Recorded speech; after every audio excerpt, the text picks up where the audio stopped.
Elena Marchetti was 3 pages into the Vitaly Renard prenuptial agreement when she found the sentence that made her stop breathing. She was not supposed to be reading it at all. Her job was logistics.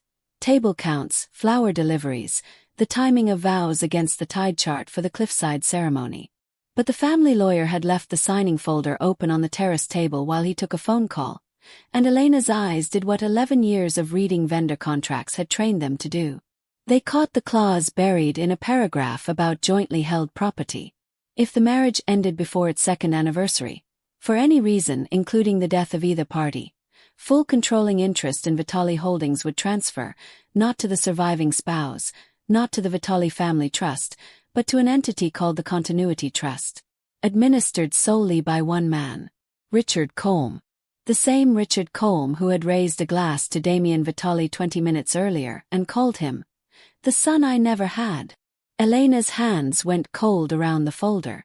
She thought of her own signature 3 months ago, on the contract that had saved her company from closing its doors. She thought of the deposit already spent on flowers that could not be returned. She thought of Nico, her brother, waiting tables tonight to help cover payroll. And she thought of Damien Vitaly, standing 40 feet away in the golden evening light, laughing at something his fiancée had said, with no idea that the paper in front of him had been built to survive his death better than it had been built to survive his marriage. She could close the folder. She could walk away and let tomorrow's ceremony happen exactly as planned, and no one would ever know she had seen it. Instead, she picked it up, tucked it against her ribs like something that might catch fire, and started walking toward him. Behind her, Richard Colm ended his phone call and turned around, and found the folder gone. "Elena." His voice was pleasant. It was always pleasant. "I believe you have something of mine." He kept walking. "Miss Marchetti. Harper now. Put that down." Damien turned at the sound of his own name spoken like a warning. He saw Elena crossing the lawn with his prenup pressed to her chest and Colm closing the distance behind her with the particular calm of a man who has never once needed to raise his voice to get what he wants. "Damien," Elena said before Colm could reach her first, "we need to postpone the wedding." Marchetti Events operated out of a converted garage 2 blocks from the harbor, with a sign Elena had painted herself the year her father's hardware store finally closed, and she'd needed somewhere to put the folding tables nobody else wanted. She had built the company on jobs nobody glamorous wanted either. A retirement party for a shift supervisor, a christening for a family that paid in installments, a wedding for 2 school teachers who could only afford Saturdays in February. She was good at the parts nobody noticed. The contract clause that protected a client from a caterer's cancellation fee, the seating chart that kept 2 divorced cousins 50 feet apart, the rain plan nobody wanted to think about until it was raining. She read contracts the way some people read faces. It wasn't a gift. It was a habit built from watching her father sign a supplier agreement he never finished reading, and lose the store because of 4 words on page 6. The Vitaly Renard wedding was the largest contract Marchetti Events had ever signed. It was also, if she was honest with herself, the only thing standing between her company and the bank. She had 6 months of payroll riding on Saturday going well. Nico's community college tuition was riding on it too, though he didn't know that part. She had met Damien Vitaly for the first time at the initial planning consultation expecting, she could admit this now, someone like the men her father used to warn her about. What she found instead was a man who asked the caterer's name before he asked about the menu, who remembered that Elena's assistant was named Priya after being told once, who corrected his own mother mid-sentence when she referred to the venue staff as the help. He ran Vitaly Holdings, a company with its name on 3 finished apartment buildings and a waterfront revitalization project the city council had fought over for 2 years. He did not talk about his family's older history, and Elena did not ask. She had grown up in a town where certain names were simply understood, the way weather was understood, and the Vitaly name was one of them. What she noticed, in the weeks of planning, was smaller. Damien signed things quickly. He signed the venue contract without reading past the first page, because Richard Colm had already read it.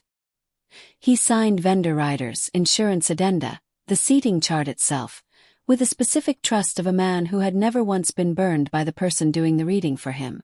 Richard Colm had been the Vitali family's attorney for 26 years. He had stood beside Damien's father's casket. He had taught Damien to drive, according to a story Damien's mother liked to tell at every family gathering, usually followed by Colm insisting he had only taught him to parallel park. Sophia Renard, the bride, was warm in a way that surprised Elena. Not performed warmth, but the real kind, the kind that remembered a florist's name. Her father, Antoine Renard, ran a development firm that had partnered with Vitali Holdings on the waterfront project, and the marriage had begun, by everyone's own admission, as a sensible alignment of two companies before it had quietly become something Damien and Sophia both seemed to actually want. Elena had watched them at the rehearsal dinner the night before, Sophia laughing at something only Damien could have said quietly enough for no one else to hear, and thought, with a small ache of someone who plans other people's happiness for a living, that they looked like they meant it. Nico worked the bar at the events himself when the budget allowed. Not because Marchetti Events needed the extra hands, but because Elena needed to know exactly where the payroll was going and exactly who was counting on it. He was 19, 2 semesters into a business degree Elena had promised herself she would find a way to keep paying for, and he had no idea that the Vitali Renard contract was the reason the promise was still possible. She had decided early on that some weights belonged to her alone to carry, and Nico's tuition was one of them. 2 things had bothered her in the weeks before the wedding, small enough that she had filed them away rather than acted on them. The first was a moment 3 weeks earlier when Colm had personally taken over reviewing the venue's liability waiver from Elena's own attorney, a change of process nobody explained and Damien didn't question. The second was smaller still, a call she'd overheard between Colm and someone from a title company, using the phrase, "once the trust is active," in a tone that had nothing to do with weddings. She had asked Priya about it. Priya had shrugged and said rich families always had trusts for everything, and Elena had let it go, because it was not her business, and because 6 months of payroll depended on Saturday going smoothly, and because some part of her, she could admit this now too, did not want to be the person who found a reason not to trust Damien Vitali. She had brought both moments up once, over coffee, with a wedding photographer she trusted named Deb, who had worked enough of these events to have opinions. Families like that always have someone managing the paperwork nobody else wants to touch, Deb had said with a shrug. Doesn't mean anything's wrong. Means somebody finally learned to delegate. Elena had wanted to believe that. It was easier and it cost her nothing, and for 3 weeks it had been enough. By Friday evening, with the folder open on the terrace table and the sun going down orange over the water, she had run out of room to look away. The terrace went quiet in the particular way a room goes quiet when everyone senses something has broken but no one yet knows what. String lights swayed overhead, and somewhere inside the house a string quartet was still rehearsing tomorrow's processional, unaware that tomorrow had just become uncertain. "Postpone the wedding," Damien repeated, as if the words needed translating. Behind Elena, Colm had stopped walking, his expression arranging itself into patient concern, the face of a man about to explain that the wedding planner had misunderstood something legal and complicated. "She's overwhelmed, Damien," Colm said. "It happens. There's a great deal riding on tomorrow for a company her size." It was the wrong thing to say to a woman holding proof in her hands. "Page 47, Elena said, and opened the folder on the nearest table, turning it so Damien could read it himself instead of hearing it filtered through the man who had written it. Section 12, subsection C. Read it. Damien read it. Elena watched his eyes move down the page once, then a second time more slowly, the way a person reads something twice not because they don't understand it but because they're hoping the second reading will change it. "This is standard continuity language," Colm said smoothly, moving to Damien's shoulder. "Every family holding company has succession provisions. Your father had one. I drafted it the same year you were born. My father's provision named the family trust," Damien said. His voice had gone very still. "This names you as administrator, temporarily, until the estate stabilizes. For any reason including my death, Richard. Read your own clause." Damien's mother, Carla, had appeared in the terrace doorway by then, drawn by the change in the air the way mothers always are, and she stopped a few feet short of the group, reading the scene before anyone explained it to her. Richard, she said, quiet and careful. Tell me she's wrong. She's misreading boilerplate, Carla, Colm said. You know how these documents look to someone outside the profession. I've read every version of my late husband's succession plan for 15 years, Carla said. I know exactly what boilerplate looks like. Show me the clause. Sophia had come across the lawn by then, her wedding dress still on its hanger inside, her rehearsal dinner dress catching the last of the light, and she looked between the three of them with a specific dread of a bride realizing the ground beneath tomorrow had shifted. What is this? She said, not a question. What does this mean? What's on that page? It means, Elena said because someone needed to say it plainly, that if this marriage doesn't reach its second anniversary, divorce, annulment, or worse, Vitali Holdings doesn't go to either of you. It goes into a trust that only Mr. Colm controls.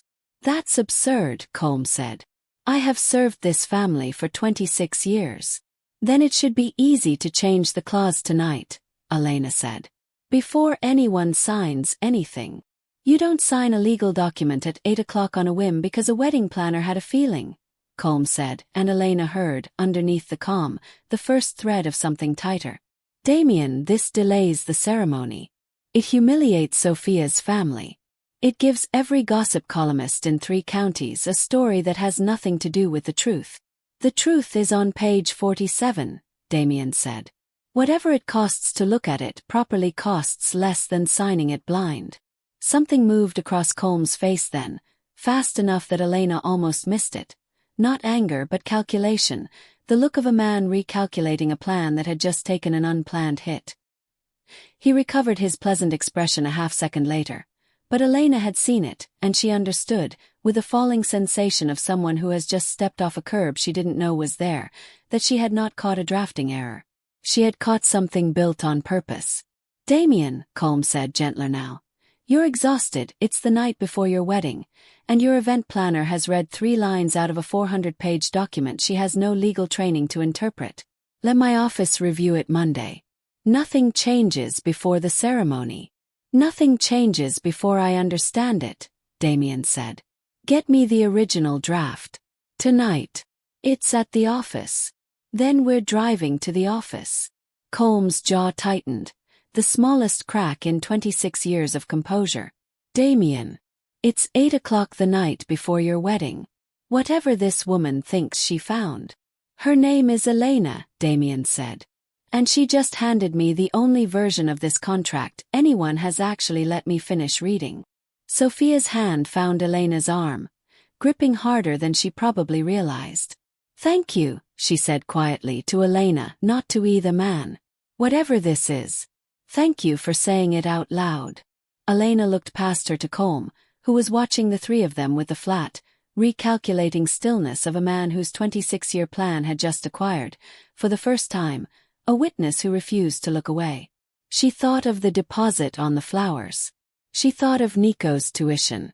She thought of the bank account with 6 months of payroll and nothing after that if this wedding, and everything attached to it, fell apart tonight because of her.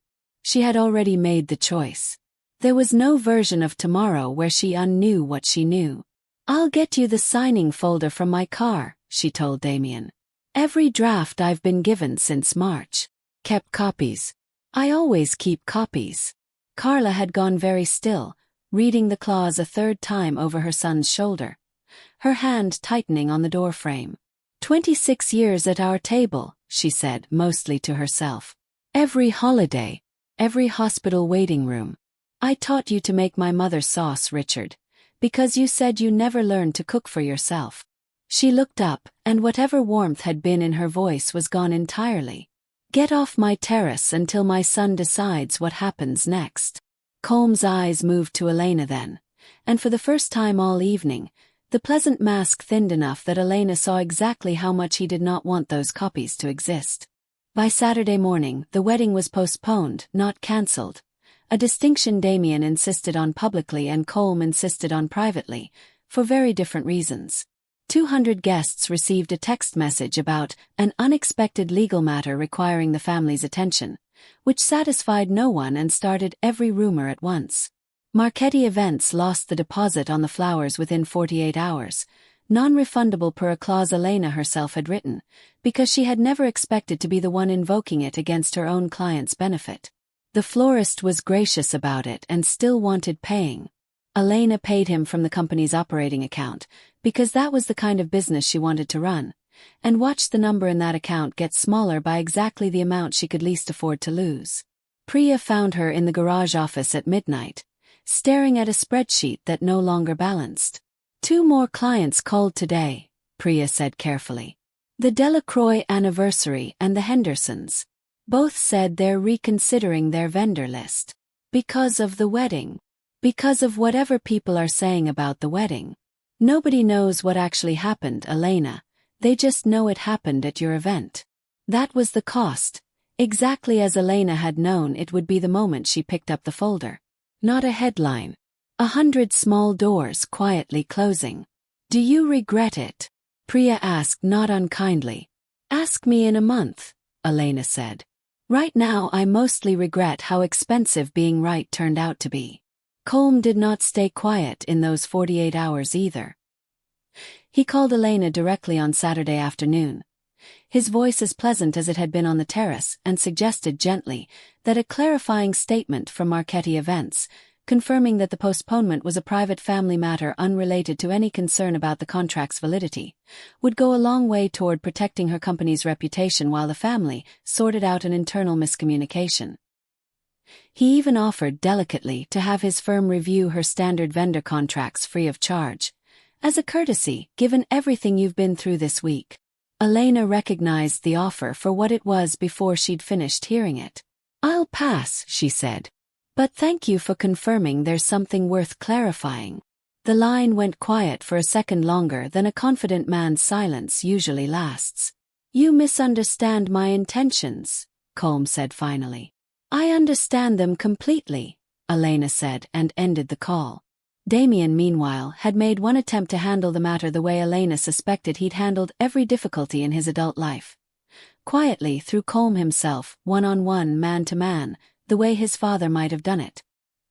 He drove to Colm's office Sunday morning before Elena had told him about Marisol, and asked him plainly, across the same desk where Colm had drafted 3 decades of Vitali paperwork, to explain the April 4th revision. Colm had an answer ready for every question, each one reasonable on its own, each one designed to close the conversation rather than open it. Standard continuity provisions.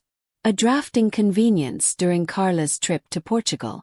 A misunderstanding of legal language by people untrained to read it. By the time Damien left, he had almost convinced himself the matter really was as small as Colm insisted, until he remembered that almost convinced had been exactly Colm's plan for 15 years running. He's good, Damien told Elena that evening, more unsettled by the visit than he wanted to admit. I sat across from him for 40 minutes and came out the door still 50% sure I was overreacting. That's not an accident. That's a skill. That's why we don't do this his way, Elena said. One conversation, one room, one version of events he controls. We do it with paper he can't argue with. It was that same evening that Marisol's call came through. Damien, for his part, had pulled every draft of the prenup back to January, when negotiations began, and laid them across his office table in order. Elena, invited that Sunday not as an event planner but as the only person who had kept honest copies, sat across from him while he traced the clause backward through 11 revisions. It's not in the January draft, Damien said. It's not in March. It appears first in the April 4th revision, the week my mother went to Portugal for her sister's surgery. The week I was handling 3 sites at once and let Richard run point on the legal side alone. He set the pages down. I let him run point on everything alone. For 15 years. He's been with your family since before you could drive, Elena said. It wasn't sympathy exactly. It was an honest accounting of why a smart man had missed something this obvious. You didn't build a habit of trusting him overnight. He taught me that trusting people you love means not checking their work. That checking is an insult. Damien's laugh had no humor in it. I used to think that made him wise. What does it make him now? I don't know yet. I know it makes me negligent. He looked up at her. You caught what 4 lawyers, my mother, and I missed in 11 drafts. Why? Because it's the only thing I know how to do, Elena said. Read the page nobody else finishes. He was quiet a moment, turning a pen over in his hand the way she imagined he'd once turned over decisions far smaller than this one, back when Colm's word had still been enough to settle them. My mother wants to have you fired from the account, he said. Not because she doubts you. Because she's furious it took a stranger to see what 26 years of family should have caught first. I told her that's exactly why it can't be you who loses anything here. Tell her I appreciate the vote of confidence, Elena said, and that I'd rather keep my job because I earned it than because you protected it. That afternoon, a woman named Marisol Reyes called Marchetti Events and asked, in a voice pitched low enough that Elena suspected she was somewhere she shouldn't be talking, whether Elena was the planner who found the continuity clause. Marisol had been the paralegal who typed the April 4th revision. She had noticed the new administrator language herself, flagged it to Colm directly, and been told it was boilerplate she didn't need to understand. She had believed him for 3 months.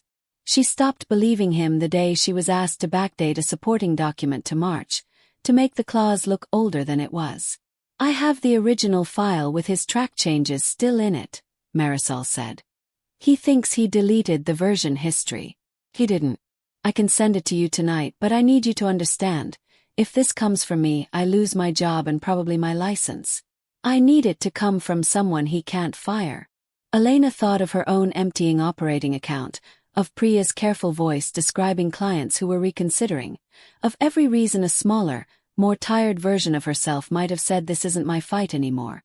She thought too of her father signing that supplier agreement without finishing it, and how much she had wished every year since that someone had simply told him to stop and read page 6 before it was too late.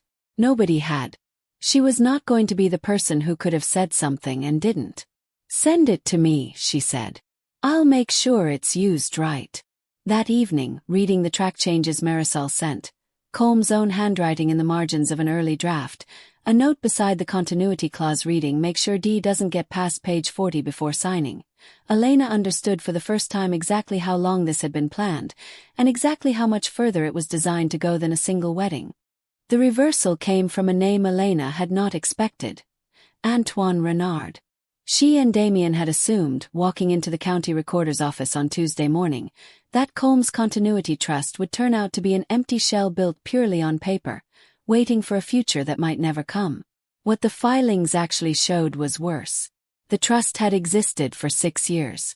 It already held a minority stake in the land parcel adjoining the Vitali waterfront project, land that had been quietly assembled through 3 shell purchases, each one routed through a title company Colm had used personally, not on the family's behalf. He had not been waiting for the marriage to fail. He had been building the machine that would profit either way, patiently, for years, and the wedding had simply given him a clean and legal-looking mechanism to finish it.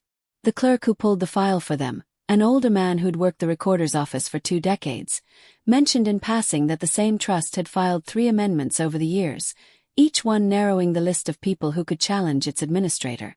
Usually see that with estates where somebody's expecting a fight, he said, sliding the folder across the counter.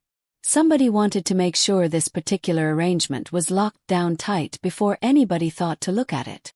Elena had spent the drive over rehearsing every gentler explanation she could think of. A clerical oversight, an old provision nobody had bothered to update, anything that would let this end with an awkward correction instead of a war. Reading the amendment dates in the clerk's office, she ran out of gentler explanations.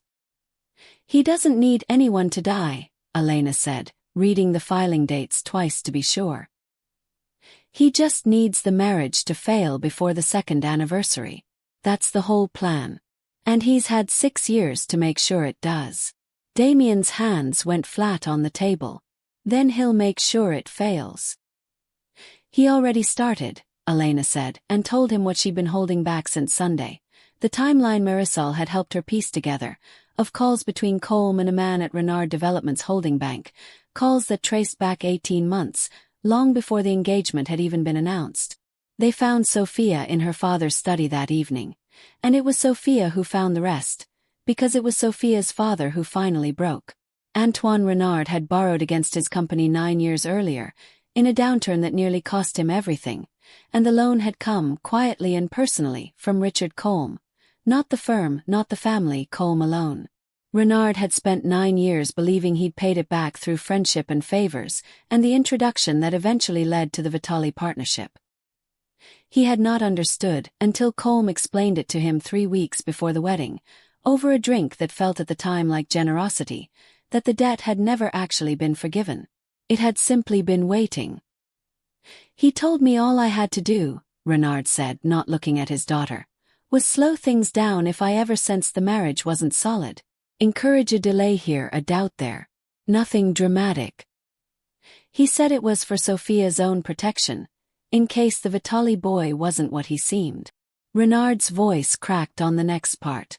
"I told myself I was being a careful father. I wasn't. I was being collected on." Elena had almost stayed outside the study door, telling herself this part belonged to the Renard family alone, and she had already crossed enough lines that weren't hers to cross. It was Sophia who pulled her in by the sleeve, saying, "You found this.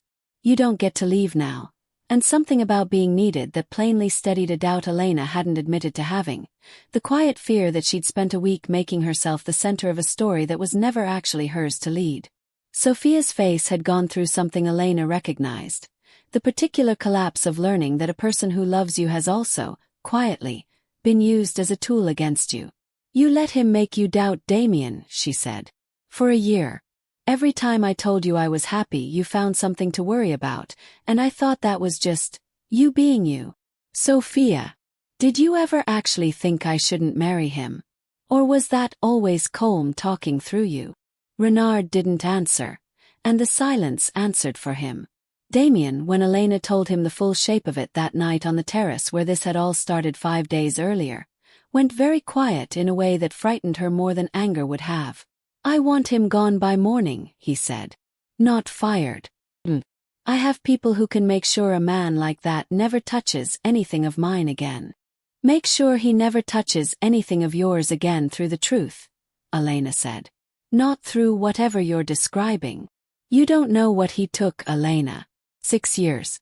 My father's name on a trust that would have handed my company to the man who was blackmailing my father-in-law. I know exactly what he took. I've been reading his handwriting in the margins for a week." Elena kept her voice level because someone in that conversation needed to. "If you make him disappear quietly, you protect his secret along with your own. You let him become the story people whisper about instead of the lesson people learn from. You want him gone, fine. Make him gone in public, with every piece of paper laid out so nobody in your family, or Sophia's or mine, ever has to wonder what actually happened. That costs more. Slower. It gives him time to run. It's the only version where you don't become a man who solves problems the way he was taught to by watching people like Colm solve them." Damien was quiet for a long moment, looking out at the same dark water where, 6 days from now, a wedding had once been planned to happen. "You're the only person who's told me no since my father died," he said finally. "Everyone else just tells me what I want to hear and lets Colm handle the rest. Then you've had 6 years of people agreeing with you and it still almost cost you everything," Elena said. "I'd rather be the one who's right than the one who's easy." They agreed finally on a plan neither of them was fully certain would work. Force Colm into the open at the one meeting he could not avoid without confirming everything, the formal ratification session where the continuity trust paperwork was due to be finalized regardless of the wedding delay, since Colm had structured it to activate on a calendar date, not a ceremony. If he believed the wedding was simply postponed and the family still trusted him to manage the details, he would walk into that room himself. It meant waiting 4 more days with the truth sitting unspoken across the table from the man who'd built it. It meant Elena's company bleeding 2 more clients while she said nothing publicly, because going to the press early would burn the actual proof before it could be used. It meant trusting Marisol to keep her nerve, and trusting Sophia to face her father again, and trusting a version of Damien that hadn't fully arrived yet, the one who would choose evidence over instinct when the moment actually came. "If this doesn't work," Elena said, "I lose the company either way. At least this way I lose it having done something worth losing it for." Damien looked at her for a long moment, the terrace lights catching the same water that had been behind them the night this started. "You keep talking about losing the company like it's already decided," he said. "It isn't. Not to me. It doesn't have to be decided by you," Elena said. "That's the whole point of doing this the honest way instead of the easy one." The 4 days before the ratification meeting were the busiest Elena had ever spent building a case instead of a wedding. Marisol agreed to give a formal notarized statement, but only once Elena had put her own name on record first. A witness willing to be named made it safer for a witness with far more to lose.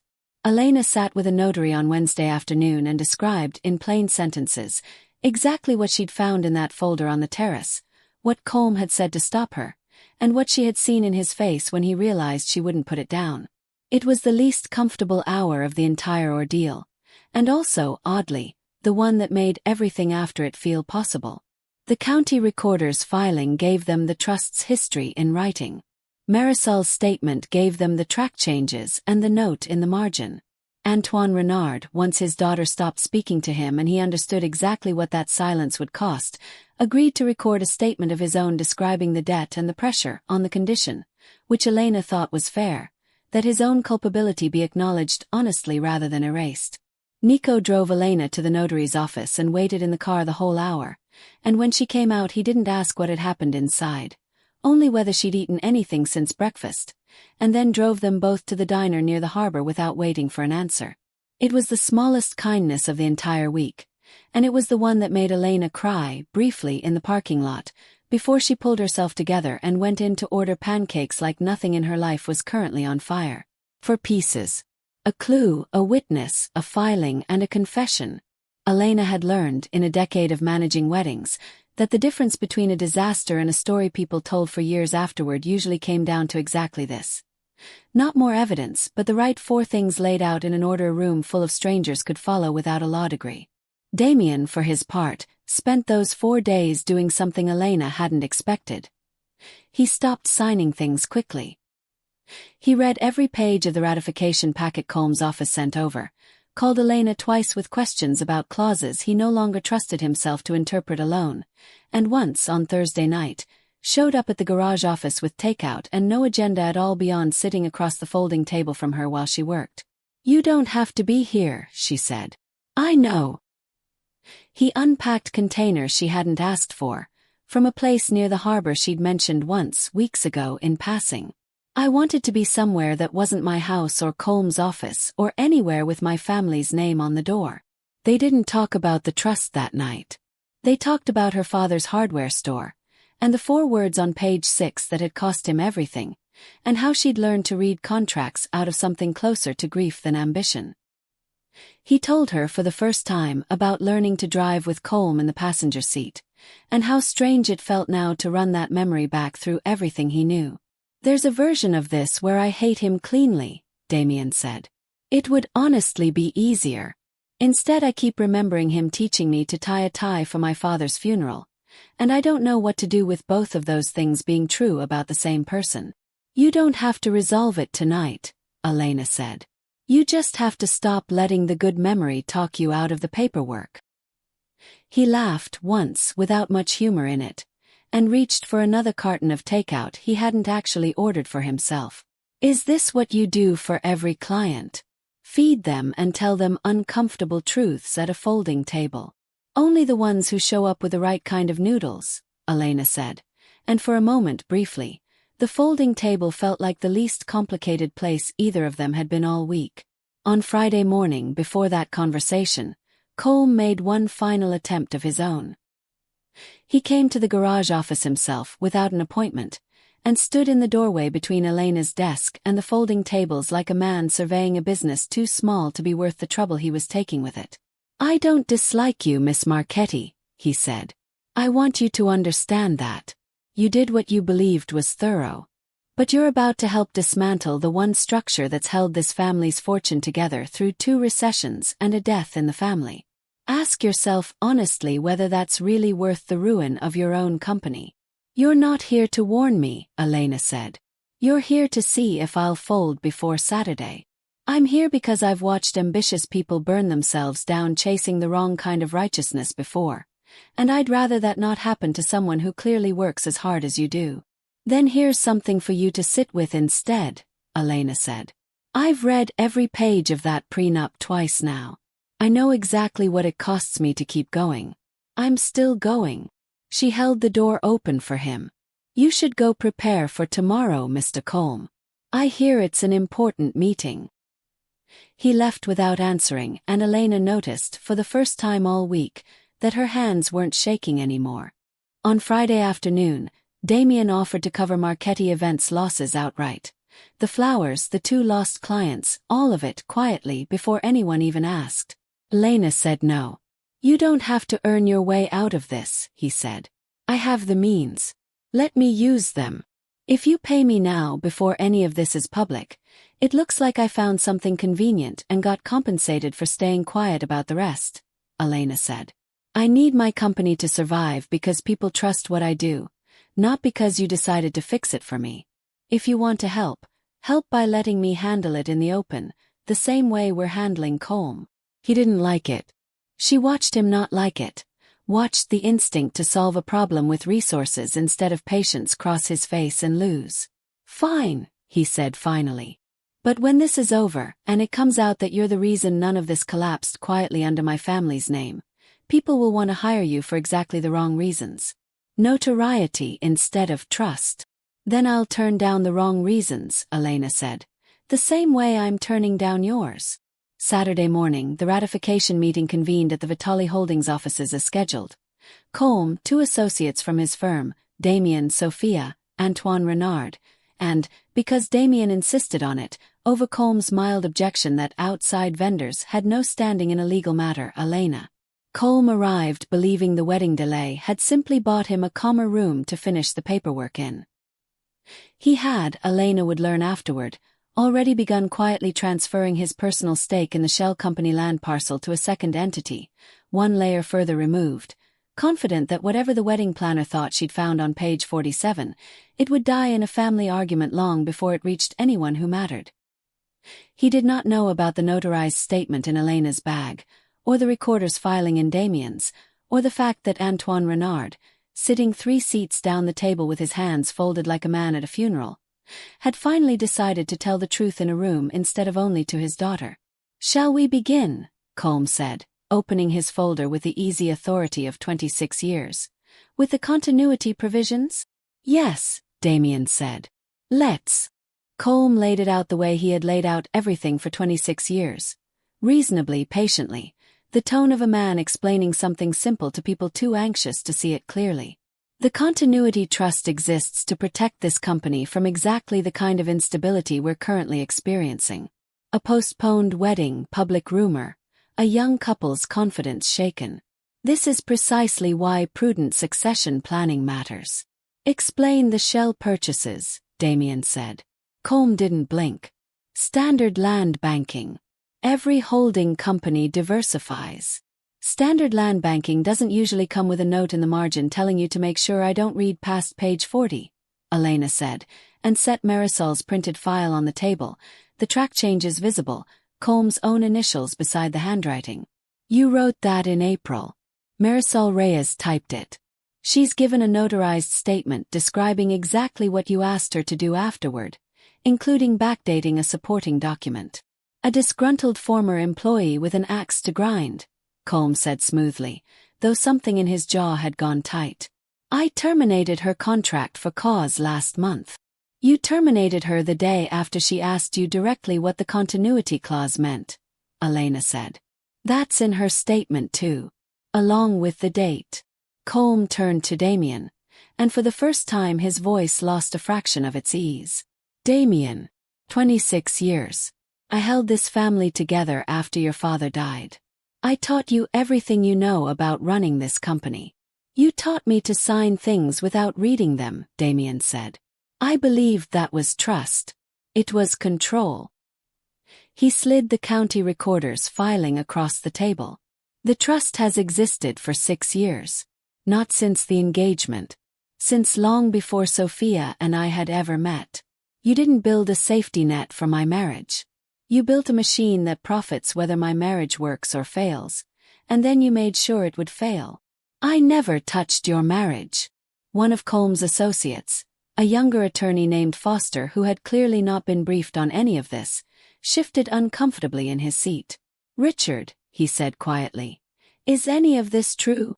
Sit down, David, Colm said without looking at him, and the younger man sat, though his face had gone the particular pale of someone realizing his own name was now attached to paperwork he didn't understand. You touched my father-in-law, Damien said, and looked at Antoine Renard, who finally lifted his head. He's telling the truth, Renard said, voice unsteady but clear enough to carry. 9 years ago I borrowed from Richard personally, not from the firm. I believed it was forgiven. 3 weeks before the wedding he explained it wasn't. He asked me to encourage delay wherever I saw an opening. For Sophia's protection, he said. I did it. God help me, I did it, because I was afraid of what he could still take from me. He looked at his daughter. I am sorrier than I know how to say. Sophia didn't speak. She was looking at Colm, not her father, with an expression Elena recognized from 100 difficult conversations she'd witnessed across a decade of weddings. The exact moment someone stops being afraid of a person and starts simply seeing them clearly. You used my father to break my engagement, Sophia said, so that whatever happened to it, you'd own the pieces. I protected this family's assets, Colm said, and for the first time his composure cracked into something colder. Everything I did because Damien's father trusted me to think 3 moves ahead when no one else would. You have no idea what it costs to hold a company like this together while everyone around you plays house. That's not protection, Elena said. That's a man who spent 6 years arranging for a wedding to fail so he could collect the pieces legally. There's a difference between thinking 3 moves ahead and building the board so you always win. Colm looked around the table then, at Carla's folded arms, at Foster's stricken face, at Sophia's steady, unblinking attention, searching for the one ally who might still see this his way, and found none. It was the first time in the entire ordeal that Elena saw him look, even briefly, like a man running out of room. Everything I built, he said, quieter now. I built so that no single failure could ever bring this family down the way it nearly did when your father died. You have no idea what those months were like. You do. I was the one who kept the banks calm while you were still in mourning. Then you should have told me that, Damien said. Instead of building a trap and calling it protection. And who exactly are you, Colm said, turning on her at last, to sit at this table and lecture a family you were hired to serve for 1 weekend? Someone who read page 47 when you assumed nobody would, Elena said. That's the whole difference between us, Mr. Colm.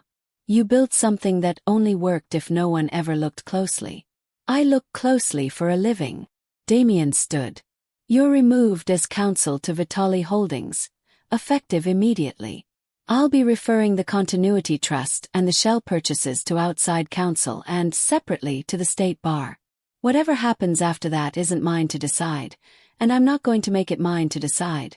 That was your mistake, thinking one man should ever hold that much unchecked authority over people who trusted him. You're making an enormous error, Colm said, gathering his folder with hands that were no longer entirely steady.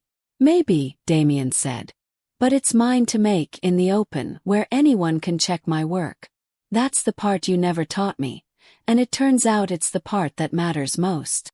Colm left without another word, and the room stayed silent for a long moment after the door closed behind him.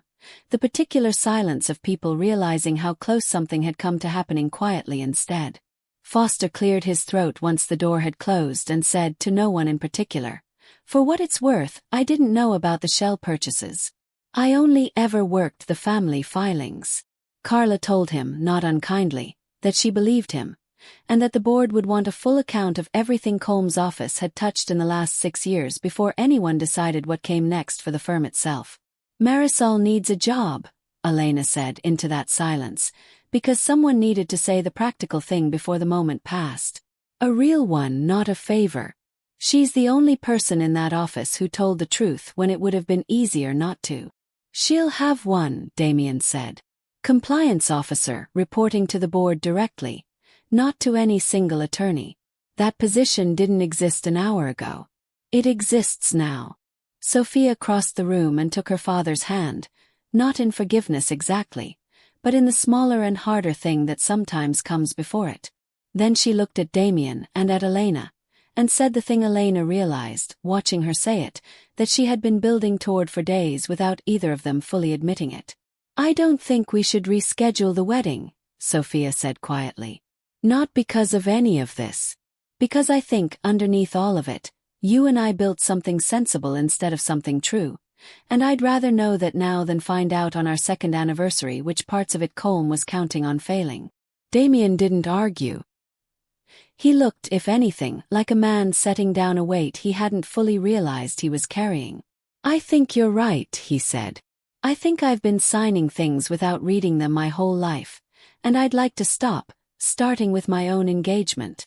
Sophia hugged him then, the kind of embrace two people share when they've decided to be honest instead of convenient with each other, and turned to Elena.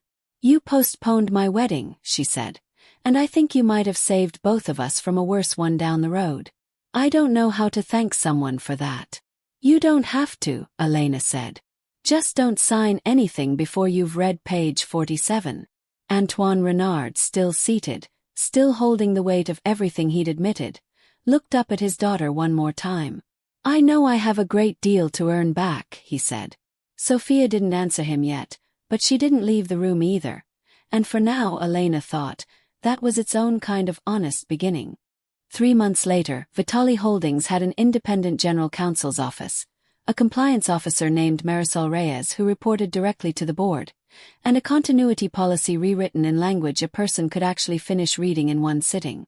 Antoine Renard's old debt had been restructured openly, at fair terms, overseen by lawyers who worked for neither man personally, the kind of arrangement that leaves people able to look at each other across a table again, eventually, even if it takes longer than anyone would like. Sophia moved to be closer to an aunt in the city and started, 6 weeks after the wedding that never happened, her own small consultancy helping companies untangle exactly the kind of legacy arrangements that had nearly cost her everything. She and Damien spoke occasionally without anger, the way two people do when they've decided the truth was worth more than the wedding would have been. Her relationship with her father remained careful and unfinished, a slow rebuilding rather than a clean forgiveness, and Elena thought that was probably the most honest outcome of all. Not everything broken by that week got fixed, but at least nothing was still hiding. Richard Colm never faced criminal charges. The state bar's investigation into his handling of the trust was, at last report, still open, and Vitali Holdings' outside counsel had recovered the disputed land parcel through a settlement that funded, among other things, a legal scholarship in Marisol Reyes's name for paralegals pursuing their law degrees. It was not the cinematic ending some of Elena's friends had hoped for when the story finally became public. It was, Elena thought, a more believable one, the slow, unglamorous machinery of accountability, doing exactly what it was supposed to do once someone finally pointed it in the right direction. Marchetti Events did not recover overnight. 2 of the clients who'd left came back once the story became public in the plain, unremarkable way true things eventually do. Not a scandal, just a woman who'd found something wrong and said so, at real cost to herself, because the alternative was letting other people walk into it blind. Elena rebuilt the company slower and steadier than before, on the same principle she'd always run it on. Read the page nobody else finishes. Damien hired Marchetti Events for the waterfront project's public opening celebration that spring, at market rate, through a proposal Elena submitted, and he reviewed the way he now reviewed everything. Slowly, completely, asking questions instead of assuming. Afterward, he stayed late helping her break down folding tables, the same kind her father used to sell, and told her he was in no hurry to sign anything again without understanding every word of it first, in business or otherwise, and that he thought, for the first time in a long while, that was a good way to live rather than a slow one. Elena said she thought so too and left it there because some things are worth building the way she built everything else, carefully and without skipping to the end. Here is the truth this story keeps coming back to. Courage rarely looks like a single dramatic act. Most of the time it looks like a woman closing a folder she was never supposed to open, and choosing to walk toward the harder conversation instead of away from it, knowing exactly what it might cost her. Trust, real trust, isn't the thing you give to whoever has served you longest.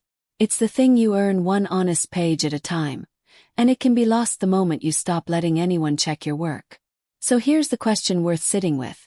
If reading one more page could cost you your livelihood, but not reading it could cost someone else everything, would you have postponed the wedding? If this story meant something to you, tell me what you would have done in Elena's place, and consider staying. There are more stories like this one waiting for you. She never did stop reading page 47 of every contract that crossed her desk after that. She just started signing her own name to what she found there.